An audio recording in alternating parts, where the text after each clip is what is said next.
हिंदी की online classes में आप सभी विद्यार्थियों का एक बार फिर से स्वागत है। हम कक्षा 8 में चिट्ठियों की अनूठी दुनिया के बारे में जान रहे थे और उसका एक भाग हमने पढ़ लिया था कि किस प्रकार से चिट्ठियों की जो खुशबू है वो देश के दूर दूर तक फैलती है। विशेष तौर पर सैनिकों में बड़ा उत्साह रहता था चिट्ठियाँ आने का।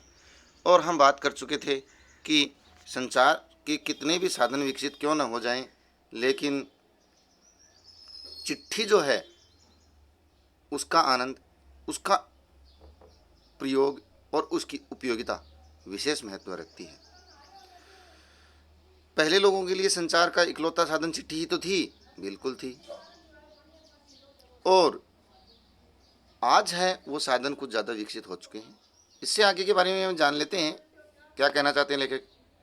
आज देश में ऐसे लोगों की कमी नहीं है जो अपने पुरखों की चिट्ठियों को सहेज कर, संजो कर विरासत के रूप में रखे हुए हों, या फिर बड़े बड़े लेखक, पत्रकारों, उद्यमी, कवि, प्रशासक, सन्यासी या किसान, इनकी पत्र रचनाएं अपने आप में अनुसंधान का विषय है। अनुसंधान, खोज भी, जो खोज की जाती है, प्रयोग किया जाता है वो। आज देश में ऐसे लोग बहुत सारे मिल जाएंगे आपको जो कलेक्शन करते हैं पुरानी चिट्ठियों की, अपने पुरखों की, अपने पूर्वजों की चिट्ठियों को सहेज करके रखते हैं, संभाल करके रखते हैं, संजो करके रखते हैं विरासत के रूप में कि ये हमारे बुजुर्गों की पहचान है, ये हमारी विरासत है, धरोहर है। बड़े बड़े लेखक, पत्रकार, उद्यमी, व्यवसायी। उद्यमी कौन होता है? व्यवसायी होता है, व्यवसायी जो बिजनेसमैन होता है। कवि, प्रशासक जो नेता वगैरह होते हैं, या जो प्रशासनिक कार्य देखते हैं, कार्यालयों में काम करते हैं बड़े बड़े ऊंचे ऊंचे पदों पर। सन्यासी, किसान, इनकी पत्र रचनाएं अपने आप में क्या है? अनुसंधान का विषय, खोज का विषय है कि ये किस प्रकार के पत्र लिखते थे, किन किन को पत्र लिखते थे और उन पत्रों में क्या लिखते थे।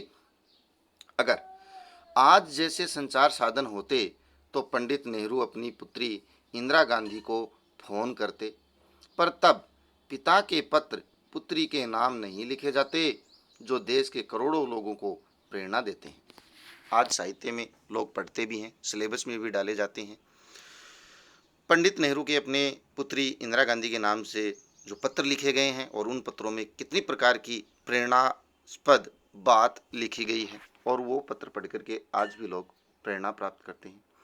पत्रों को तो आप सहेज कर रख लेते हैं, संभाल कर रख लेते हैं, पर एसएमएस संदेशों को आप जल्दी ही भूल जाते हैं। ये बात आपको याद रखनी है जब बात कंपैरिजन की आएगी कि पत्र किस प्रकार से उपयोगी हैं और आज के संचार साधनों से कितने महत्वपूर्ण है। तो पत्रों को लोग सहेज करके रखते थे कई वर्षों तक। एसएमएस को तो लोग भूल जाते हैं ना। कितने संदेशों को आप सहेज कर रख सकते हैं, और छोटे छोटे संदेश होते हैं। पत्र में तो सारी भावनाएं लिखी जाती हैं। तमाम महान हस्तियों की तो सबसे बड़ी यादगार, या कह सकते हैं धरोहर, उनके द्वारा लिखे गए पत्र ही तो हैं। बड़ी बड़ी जो महान हस्तियां हैं, महात्मा गांधी जी या बड़े बड़े कर्नल, जनरल, वो अपने लोगों के बीच, अपने मित्रों के बीच जो पत्र व्यवहार करते थे, सुभाष चंद्र बोस हैं वगैरह वगैरह, वो यादगार के रूप में पत्र ही तो रखते हैं। भारत में इस श्रेणी में राष्ट्रपिता महात्मा गांधी को सबसे आगे रखा जा सकता है। गांधी जी को कौन नहीं जानता, उनके पत्रों के बारे में कौन नहीं जानता। दुनिया के तमाम संग्रहालय है, म्यूजियम जिसे बोलते हो, संग्रहालय यानी आपकी भाषा में, अंग्रेजी की भाषा में म्यूजियम, जाने मानी हस्तियों के पत्रों का अनूठा संकलन मिल जाएगा। लोग देखने जाते हैं कि गांधी जी किस प्रकार के पत्र लिखते थे, क्या शैली थी लिखने की, और क्या विचार वो विनिमय करते थे, अर्थात एक दूसरे को अपने विचार प्रेषित करते थे। तमाम पत्र देश, काल और समाज को जानने समझने का असली पैमाना है, मापदंड है। उन पत्रों को पढ़ करके हम जान सकते हैं कि उस जमाने में क्या चल रहा था देश में, क्या विचारधारा चल रही थी, क्या सोच चल रही थी, और उस समय का समाज कैसा था। उन पत्रों को पढ़ करके हम आसानी से समझ सकते हैं। तो पत्र इस कारण भी महत्वपूर्ण है। टेलीफोन में तो बात हो गई, वो खत्म, और मैसेज पढ़े, डिलीट किए, लेकिन इनको पढ़ करके हम उस समय के समाज, देश काल के बारे में भी जान सकते हैं। भारत में आज़ादी के पहले महासंग्राम के दिनों में जो कुछ अंग्रेज अफसरों ने अपने परिवारजनों को पत्र में लिखे, वे आगे चलकर बहुत महत्व की पुस्तक बन गई, बहुत महत्वपूर्ण पुस्तक के रूप में छपे थे। जब प्रथम विश्व युद्ध, द्वितीय विश्व युद्ध हुआ था उस समय और आज़ादी के समय भारत की अंग्रेज लोगों ने जो अपने परिजनों को पत्र लिखे थे और यहाँ की स्थिति के बारे में अवगत कराया था, वो पुस्तक के रूप में, साहित्य के रूप में छपे और महत्वपूर्ण पुस्तक बन गए थे। तो इस कारण भी पत्रों का बड़ा महत्व है। ठीक, इन पत्रों ने साबित किया कि यह संग्राम कितनी जमीनी मजबूती लिए हुए था। हर व्यक्ति, समाज का हर वर्ग का व्यक्ति इस संग्राम से जुड़ा हुआ था। ये सबूत हैं, उन पत्रों में जो लिखा हुआ है वो सबूत हैं कि यहाँ के देश के लोग, बच्चा बच्चा हमारी देश की आज़ादी में क्या ले रहा था, भाग ले रहा था। महात्मा गांधी के पास दुनिया भर से तमाम पत्र केवल महात्मा गांधी इंडिया लिखे आते थे। देखिए, पत्र लिखते समय प्रेषक लिखते हैं, यानी भेजने वाले का पूरा पता होता है। उसके बाद जहाँ वो पहुँचना होता है, प्रेषिती जिसे बोलते हैं, उसका भी पता होता है। जैसे मैं आपको पत्र लिखूं तो आपका पूरा पता चाहिए। लेकिन महात्मा गांधी तो विश्व में इतने प्रसिद्ध थे कि इंडिया में केवल महात्मा गांधी इंडिया नाम से लिख करके ही लोग पत्र भेज देते थे और वे जहाँ भी रहते थे, महात्मा गांधी जहाँ भी रहते थे वहाँ तक पहुँचा दिए जाते थे। इतने महत्वपूर्ण स्थान था महात्मा गांधी जी का। और पत्र व्यवहार के प्रति डाक विभाग उनको इतना महत्व दर्जा देता था। आज़ादी के आंदोलन की कई अन्य दिग्गज हस्तियों के साथ भी ऐसा ही था। बाकी जो आज़ादी के आंदोलन की बड़ी हस्तियां थी, नेहरू जी, सुभाष चंद्र बोस, राजेंद्र प्रसाद वगैरह वगैरह, उनके साथ भी ऐसा ही था। केवल मात्र नाम लिख देने से उनके पास पत्र पहुंच जाता था, चाहे वो देश के किसी भी कोने में क्यों न रह रहे हों, पत्र पहुंचा दिया जाता था। ये थी उनकी महानता और पत्रों का महत्व। गांधी जी के पास देश दुनिया से बड़ी संख्या में पत्र पहुंचते थे, पर पत्रों का जवाब देने के मामले में उनका कोई जोड़ नहीं था।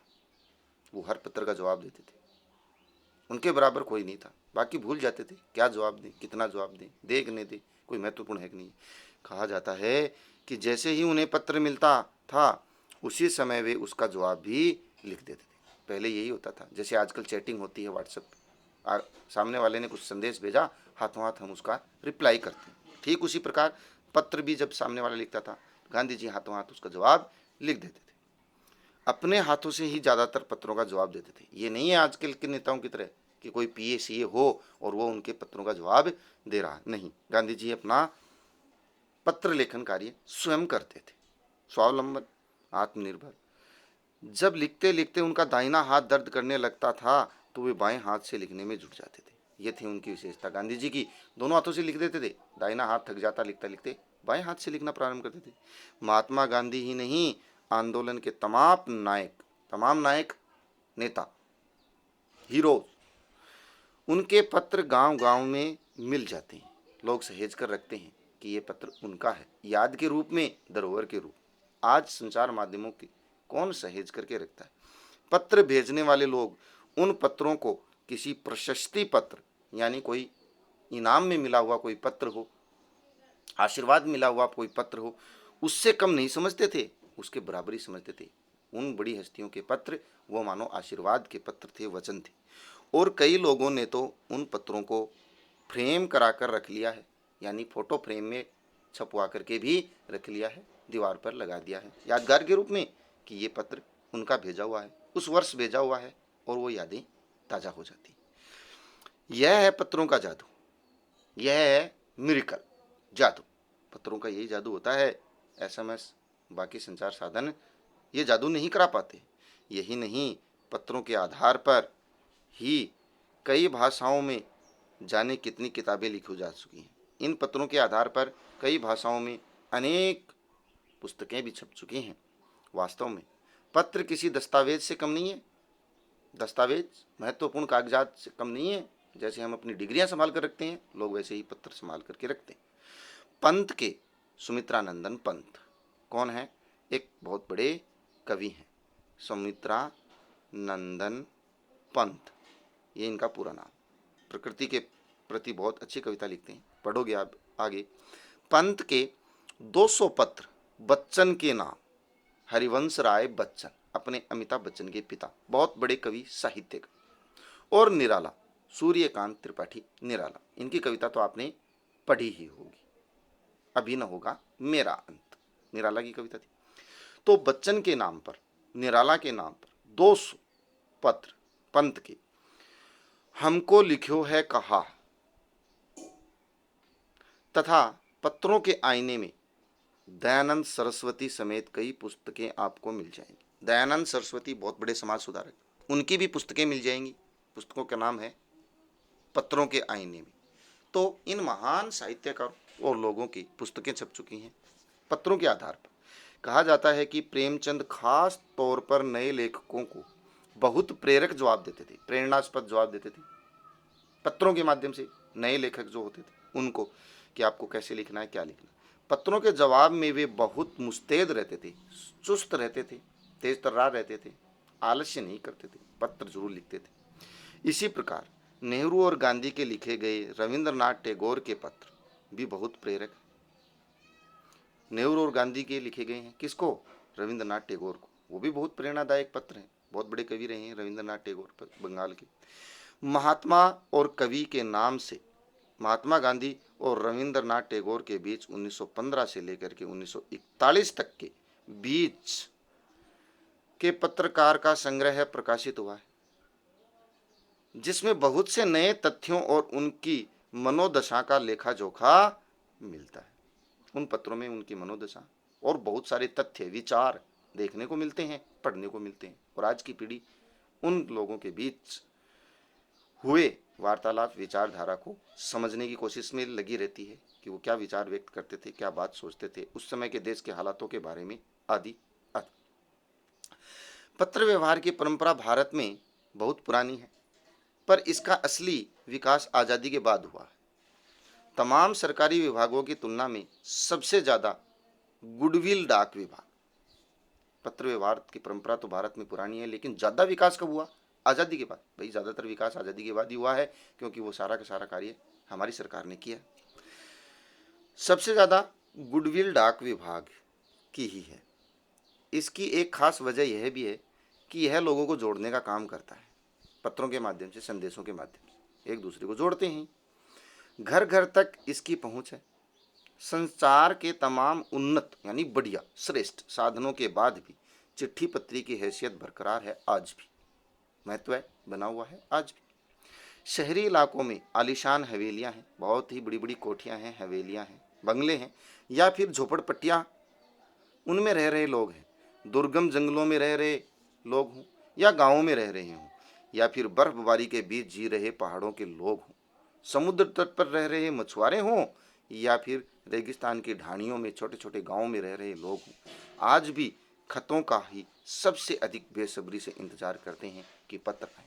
तो घर कैसे भी हो, मकान कैसे भी हो, महान व्यक्ति कैसे भी हों, उच्च वर्ग के कैसे हों, निम्न वर्ग के कैसे भी, सभी पैसों वाले हों या गरीब हों, पत्रों का इंतजार तो वो करते ही। एक दो नहीं, करोड़ों लोग खतों और अन्य सेवाओं के लिए रोज भारतीय डाकघरों के दरवाजे पर पहुंच जाते हैं। पहले ऐसा जमघट सा लग जाता था, डाकघर के दरवाजे पर खड़े हो जाते थे लोग और बारी बारी से अपने पत्र का इंतजार करते थे। और इसकी बहुआयामी भूमिका नजर आ रही। दूर देहात में लाखों गरीब घरों में चूल्हे जो हैं वो मनी ऑर्डर की अर्थव्यवस्था से चलते हैं। मनी ऑर्डर ये भी डाक विभाग ही देता था। आप कहीं भी रह रहे हो, अपने घर पर पैसा भेजना चाहते हैं, डाकघर जाइए, पैसा जमा कराइए, मनी ऑर्डर कीजिए और घर पर पैसा पहुंचा दिया जाएगा। आजकल तो पेटीएम, गूगल पे और पता नहीं कितने कितने यूपीआई पेमेंट आ गए, लेकिन पहले मनी ऑर्डर के माध्यम से ही पैसे पहुंचते थे और एक गरीब माँ अपने बेटे के पैसों से अपना चूल्हा जलाया करती थी। गाँव या गरीब बस्तियों में चिट्ठी या मनी ऑर्डर लेकर पहुंचने वाले डाकिये को देवदूत के रूप में देखा जाता था। उन्हें इनाम भी दी जाती थी कि बेटे का संदेशा लाया है, बेटे का मनी ऑर्डर लाया है, इनाम भी वो पाते थे। लेखक अरविंद कुमार सिंह का ये लेख बहुत ही शानदार लेख है। थोड़ा सा उनके प्रश्नों के बारे में चर्चा कर लेते हैं। पत्र जैसा संतोष फ़ोन या एसएमएस क्यों नहीं दे पाते? नहीं दे पाते हैं। एसएमएस और फ़ोन बातचीत हुई, नीरस होती है, चुपचाप कर लेते हैं और उनका कोई भविष्य में रिकॉर्ड नहीं होता है, हम उनको सहेज कर नहीं रख पाते हैं, लेकिन पत्र उस समय के देश काल वातावरण को भी समझा देते हैं, बता देते हैं, भावनाओं को व्यक्त कर देते हैं। इसलिए एसएमएस और फ़ोन वो संतोष नहीं दे पाते। एसएमएस और फ़ोन एक बार हो गया, बात हो गई, लेकिन पत्रों को बार बार पढ़ सकते हैं, 1000 बार पढ़ सकते हैं और पढ़ने में आनंद भी आता है। वो व्यक्ति रहे न रहे, लेकिन उनके पत्रों के माध्यम से उसके विचार हमारे सामने जरूर रहते हैं। पत्र को खत कहते हैं, बिल्कुल कहते हैं। किस में कहते हैं? उर्दू में कहते हैं। कागज किस में कहते हैं? उत्तरम जाबू लेख किस में कहते हैं? काडिद किस में कहते हैं? पाती किस में कहते हैं? और चिट्ठी इत्यादि कहा जाता है। इन शब्दों से संबंधित भाषाओं के नाम बताने हैं, वो आपको मिल जाएंगे। वैसे पाठ में मैंने पढ़ा था, इसमें बताया भी कि यहाँ इस भाषा में इनको ये लिखते हैं, ये इस भाषा में इसको ये कहते हैं। पत्र लेखन की कला के विकास के बारे में क्या क्या प्रयास हुए हैं? बिल्कुल, पत्र लेखन की कला के विकास के बारे में बहुत सारे विकास हुए हैं। पाठ्यक्रम में जोड़े हैं पत्र लेखन, जिससे 16 साल से कम उम्र के बच्चे भी पत्र लेखन का सीख सकें तरीका, ठीक है। और साहित्य के रूप में भी उन पत्रों को छापा गया है, जिससे आने वाली पीढ़ी पत्र व्यवहार के बारे में जान सके और बड़ी हस्तियों के विचार विनिमय भी हो सके। पत्र धरोहर हो सकते हैं, लेकिन एसएमएस क्यों नहीं? बिल्कुल, एसएमएस को हम कितने दिन सहेज कर रख सकते हैं, पत्रों को तो हम एक डायरी के रूप में भी लिख सकते हैं, सहेज सकते हैं, संग्रहालय के रूप में भी जमा कर सकते हैं। तर्क सहित अपना विचार लिखिए। बिल्कुल, एसएमएस को हम ज़्यादा दिन तक नहीं रोक सकते, काटना पड़ता है, समाप्त कर लेते हैं, करने वाले कर सकते हैं इसको, लेकिन धरोहर के रूप में पत्र होते हैं, क्योंकि उसमें भावनाएं, विचार जो होते हैं वो लंबे चौड़े होते हैं। वो पत्र, उसमें देश, समाज और उसके वातावरण के बारे में, उसकी वस्तु स्थिति के बारे में हमें पता चलता है। ठीक। सबसे महत्वपूर्ण प्रश्न, क्या चिट्ठियों की जगह कभी फैक्स, ईमेल, टेलीफोन, मोबाइल ले सकते हैं? बिल्कुल नहीं ले सकते हैं। लेकिन इसका उत्तर ये नहीं है कि नहीं ले सकते हैं, इतना ही उत्तर नहीं। क्यों नहीं ले सकते हैं, ये भी हम चर्चा करेंगे कि किस कारण। फोन, फैक्स, टेलीफोन, मोबाइल, इनमें वो विचार धारा जो पत्रों के माध्यम से होती है, वो सहेजी नहीं जा सकती है, वो की नहीं जा सकती है, वो उतने लंबे समय तक याद नहीं की जा सकती है, वगैरह वगैरह। ये सभी प्रश्नोत्तर आपको मिल जाएंगे। आशा करता हूँ कि ये चैप्टर आपको अच्छे से समझ आया होगा और बहुत अच्छे से आपने पढ़ा होगा, याद किया होगा। आज के इस वीडियो में इतना ही। अगले वीडियो में नए चैप्टर के साथ, नए वीडियो के साथ फिर से मिलते हैं। तब तक के लिए बहुत बहुत धन्यवाद।